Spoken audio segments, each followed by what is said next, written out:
And I wholeheartedly agree. A one-day shopping boycott may make us feel better because we have demonstrated unity and we feel a little bit closer together. But at the end of the day, it is not a meaningful enough boycott to move the needle to such a degree that the wealthy really feel the impact.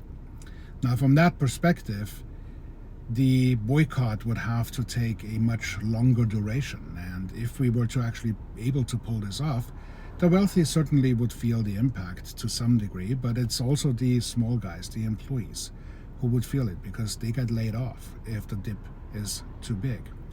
At the same time, the wealthy are so diversified that they can then buy the dip and ride it all the way back up when at some point we start to spend money again. So what really needs to happen, as far as I'm concerned, is just a general American strike where we all just say, okay, we're done here. No more. We're just not participating.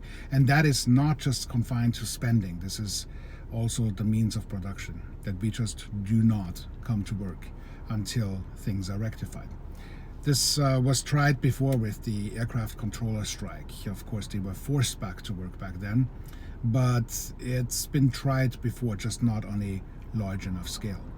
And the secondary layer to the general American strike is the general American strike with financial non-compliance, where we just collectively, all of us, quit paying our bills.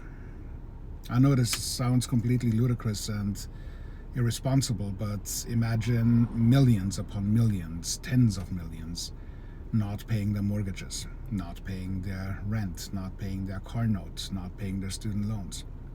It would overwhelm the system in two ways. One, through the non-payment, the impacts would be felt pretty quickly, and for another, to actually legally enforce those payments and evict or collect the vehicles or enforce student loans, that takes some time that the system doesn't have because it's going to crumble before it can actually execute.